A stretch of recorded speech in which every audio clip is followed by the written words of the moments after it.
क्या आपने कभी सोचा है कि एक ऐसी माँ भी है जिनके दरबार में राजा भी सिर झुकाते हैं और गरीब भी, जिनकी कहानी में त्याग है, शक्ति है, दर्द है और चमत्कार भी। आज हम बात करने वाले हैं माँ यल्लामा की, जिन्हें कई जगह रेणुका माता के नाम से भी जाना जाता है। दोस्तों, ये कहानी सिर्फ पूजा पाठ की नहीं है, ये एक स्त्री की शक्ति, सहनशीलता और आत्मसम्मान की कहानी है। और यकीन मानिए, जैसे जैसे आप सुनते जाएंगे, आपके रोंगटे खड़े हो जाएंगे। कहानी शुरू होती है प्राचीन समय से। माता रेणुका जी का विवाह महान ऋषि जमदग्नि से हुआ था। वो इतनी पवित्र और तपस्विनी थीं कि हर रोज नदी से बिना पका हुआ मिट्टी का घड़ा बनाकर पानी भर लाती थीं। सोचिए, आज के टाइम में तो प्लास्टिक की बोतल भी 2 बार गिर जाए तो टूट जाती है, और वहाँ बिना पकाया हुआ घड़ा। लेकिन एक दिन, बस एक पल के लिए उनका मन डोल गया। नदी किनारे उन्होंने एक गंधर्व को देखा और उनके मन में हल्का सा विचार आया। बस वही एक पल उनकी तपस्या को तोड़ गया।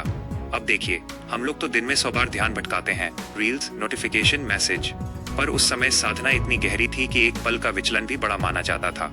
जब ऋषि जमदग्नि को ये बात पता चली तो वे क्रोधित हो गए। उन्होंने अपने पुत्रों को आदेश दिया कि वे अपनी माँ का वध करें। सोचिए, कितना कठिन क्षण होगा वो। लेकिन सभी पुत्रों ने मना कर दिया, सिवाय एक के, भगवान परशुरामा। परशुराम जी ने पिता की आज्ञा मान ली। ये सुनकर आपका दिल भी भारी हो गया ना? लेकिन कहानी यहीं खत्म नहीं होती। जब ऋषि प्रसन्न हुए तो उन्होंने वरदान मांगने को कहा। परशुराम जी ने अपनी माँ को पुनर्जीवित करने का वर मांग लिया और माँ फिर से जीवित हो गई। यहीं से रेणुका माता को यल्लम्मा के रूप में पूजा जाने लगा। यल का अर्थ है सबका और अम्मा मतलब माँ, यानी सबकी माँ, जो हर जाति, हर वर्ग, हर दुखी इंसान को अपनाती हैं। कर्नाटक और महाराष्ट्र में उनका बहुत बड़ा मेला लगता है। खासकर यल्लम्मा टेम्पल सौंदड्डी में लाखों भक्त हर साल दर्शन के लिए आते हैं। वहाँ का माहौल ऐसा होता है कि ढोल नगाड़ों की आवाज, भक्ति गीत और श्रद्धा से भरी भीड़ दिल खुद ब खुद झुक जाता है। माँ यल्लम्मा की कहानी हमें क्या सिखाती है? सबसे बड़ी बात, गलती इंसान से ही होती है, पर सच्चा प्रेम और आशीर्वाद हमें फिर से खड़ा कर सकता है।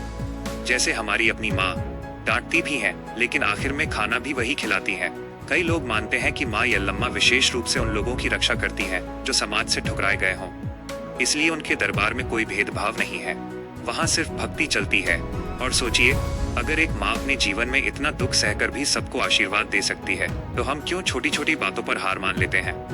शायद यही वजह है कि आज भी लाखों लोग यल्लम्मा अम्मा का नाम लेकर अपने दिन की शुरुआत करते हैं, क्योंकि उन्हें भरोसा है माँ सब देख रही हैं। तो दोस्तों, अगली बार जब जीवन में कोई मुश्किल आए तो याद रखिए, हर अंधेरी रात के बाद सुबह जरूर होती है। और माँ यल्लम्मा जैसी शक्ति हमारे अंदर भी छुपी है, बस उसे पहचानने की देर है। अगर आपको माँ यल्लम्मा की ये अद्भुत कहानी पसंद आई हो तो इसे अपने दोस्तों और परिवार के साथ जरूर शेयर करें, क्योंकि ऐसी कहानियां सिर्फ सुनी नहीं जाती, महसूस की जाती हैं। जय माँ यल्लम्मा।